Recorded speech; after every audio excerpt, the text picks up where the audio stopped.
Baik Bapak Mama, pagi hari ini kita merayakan ibadah pada pagi hari ini dengan memakai etnis Sabu.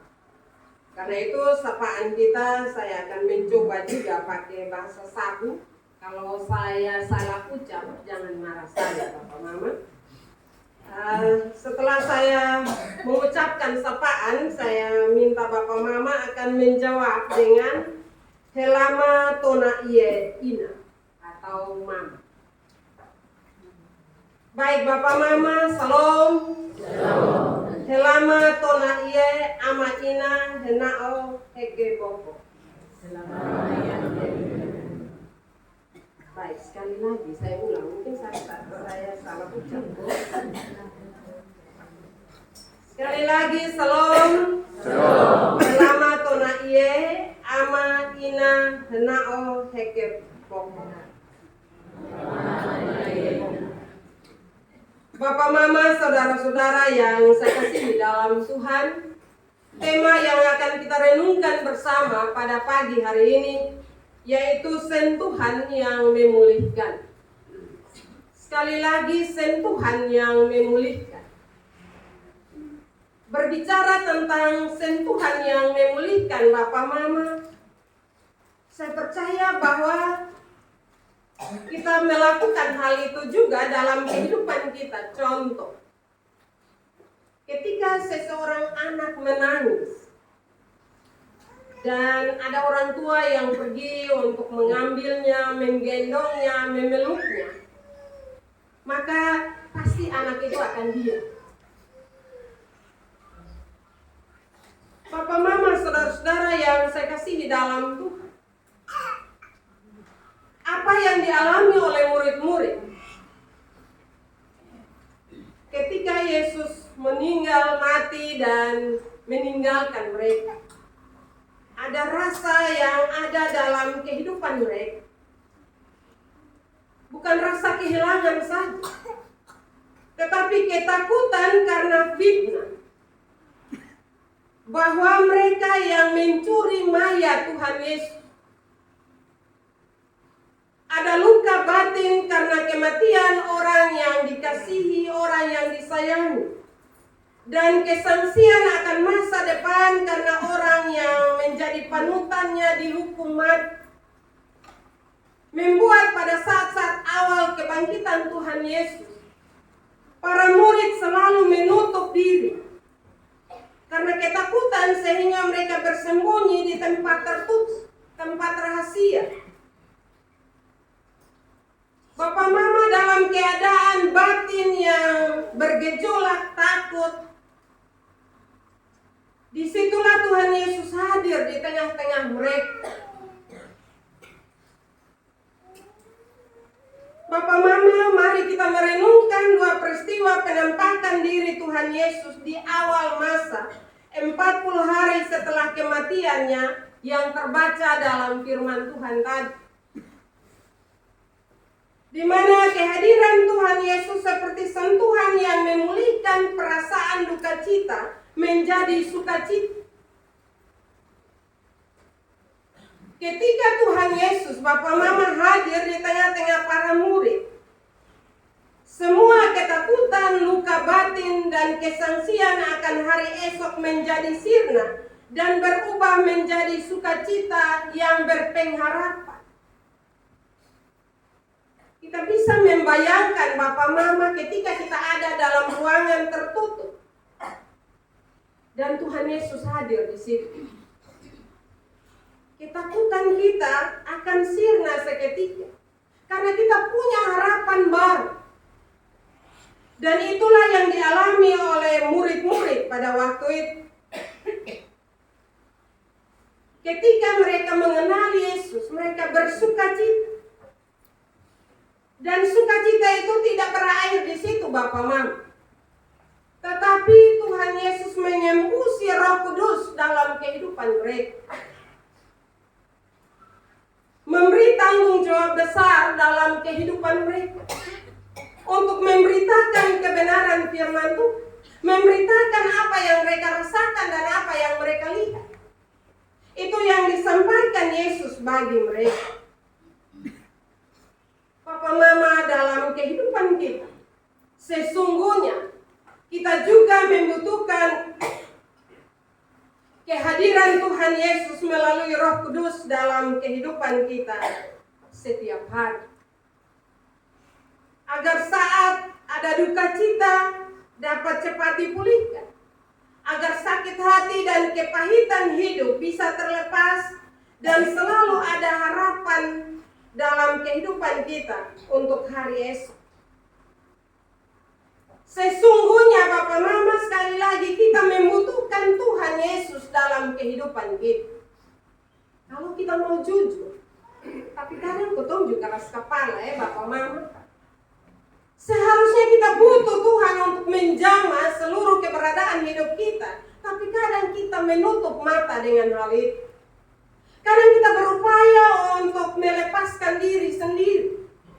Dan nanti kalau kita sudah tidak mampu lagi, baru kita ingat Tuhan. Padahal seharusnya ketika sakit hati itu menggerogoti kehidupan kita, kepahitan hidup itu ada dalam kehidupan kita, maka panggillah Yesus untuk hadir dalam kondisi kehidupan kita. Jangan keraskan hati kita. Jangan bilang nanti, tidak. Saatnya kita butuh Tuhan untuk memulihkan kehidupan kita. Karena kita sendiri kita tidak mampu, Bapak Mama. Karena itu kita harus panggil Yesus untuk menolong kita, menyembuhkan luka hati kita, menyembuhkan kepahitan kita. Kalau tidak, Bapak Mama, yang terjadi seperti kenyataan-kenyataan hidup kita saat ini. Banyak orang yang masih simpan sakit hati sampai hari ini. Dan tanpa sadar, orang bilang begini, lu lihat beta senyum, lu tahu beta pun hati. Padahal kita bergereja, kita berdoa, tetapi kita tidak mau Yesus menjamah kita. Kita tidak mau Yesus menyentuh hati kita, supaya kehidupan kita dipulihkan. Karena itu marilah dalam membaca dan mendengar firman Tuhan pada pagi hari ini, mintalah Yesus hadir dalam kehidupan kita untuk memulihkan hidup kita, agar kita tidak tinggal dalam sakit hati dan kepahitan yang berkepanjangan. Papa Mama, saudara-saudara yang saya kasihi dalam Tuhan, tanpa pengharapan orang akan putus asa dan berlaku, berpikir dan berbicara yang tidak baik dan tidak menghasilkan apa-apa. Hal yang berikut, sentuhan kasih Tuhan Yesus diberikan kepada masing-masing pribadi kita. Tidak saja diberikan bagi murid-murid pada waktu itu, tetapi juga bagi kita semua saat ini.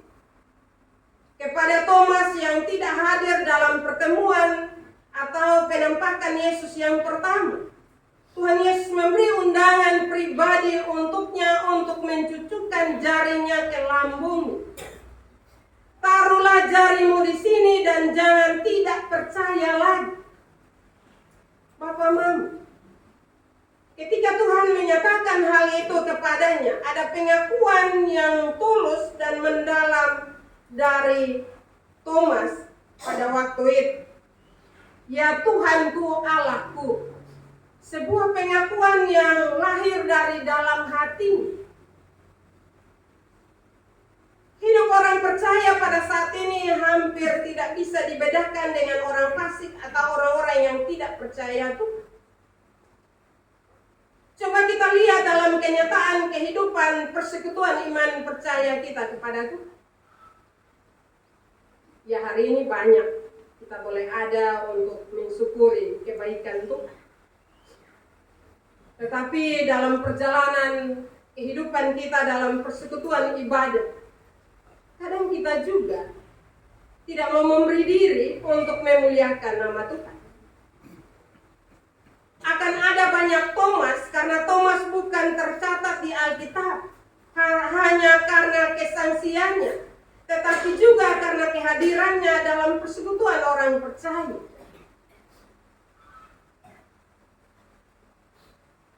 Thomas ketika Tuhan Yesus mati,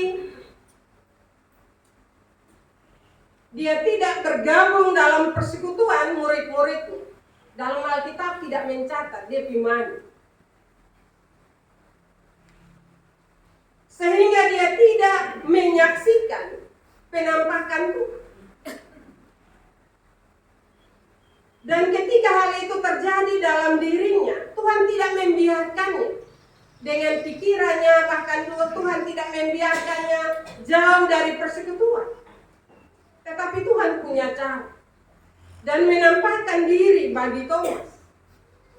Tuhan punya kerinduan agar Thomas tetap ada dalam persekutuan.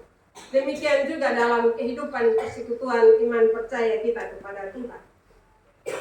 Jangan berpikir bahwa ketika kita tidak ada dalam persekutuan iman orang percaya, Tuhan tidak lihat kita. Tidak. Tuhan akan terus ada bersama dengan kita. Tapi juga jangan kita bangga bahwa biar beta solepi dalam persekutuan, Tuhan tetap jaga. Tuhan tetap jaga, tetapi Tuhan punya cara untuk menampakkan dirinya bagi kita, menyentuh kehidupan kita.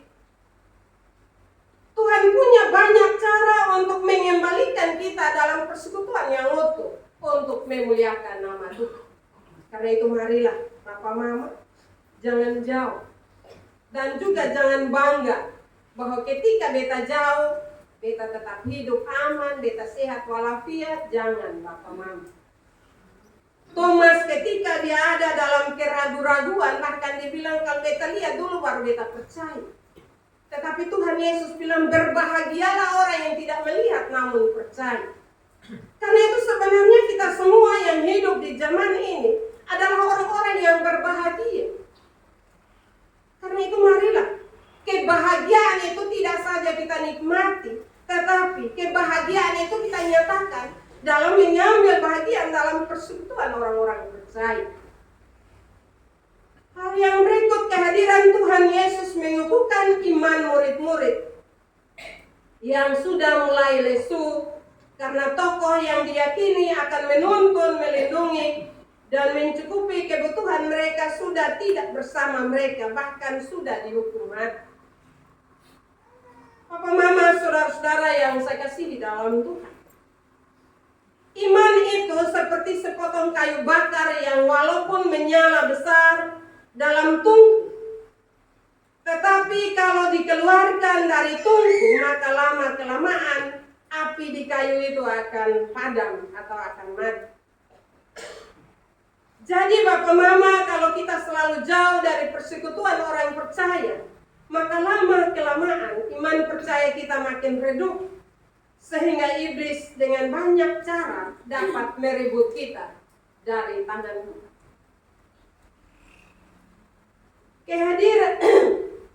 Kehadiran Tuhan Yesus di tengah murid-murid merupakan sentuhan yang memulihkan iman mereka.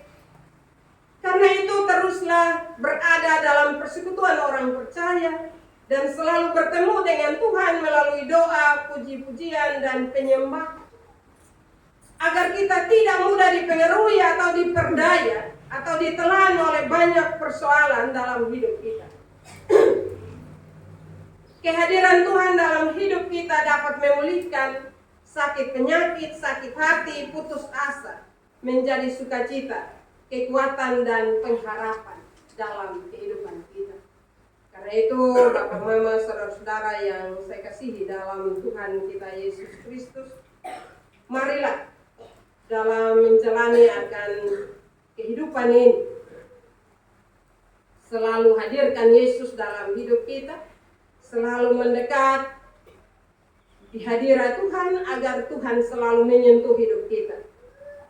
Kenapa Bapak Mama? Karena sentuhannya membawa damai dan menyembuhkan serta memulihkan hidup kita.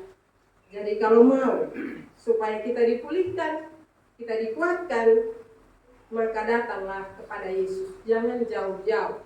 Karena tadi saya bilang Bapak Mama, kehidupan iman percaya kita ibarat kayu yang ada dalam tungku. Kalau kita memasak dengan tungku, supaya tungku api mati, kita akan tarik keluar kayu. Ketika kayu kita tarik keluar, maka dia akan mati pelan-pelan. Demikian juga dalam persekutuan iman percaya kita. Iman percaya kita akan terus bertumbuh ketika kita ada dalam ikatan persekutuan dengan Tuhan. Maka api itu akan terus bernyala. Iman percaya kita akan terus bernyala dan tetap kita punya semangat untuk meneruskan kehidupan ini dan juga melakukan apa yang Tuhan kehendaki dalam hidup ini, yaitu membawa kabar baik bagi dunia ini, terutama bagi orang-orang yang ada di sekitar kita. Firman Tuhan memberkati kita pada pagi hari ini. Amin.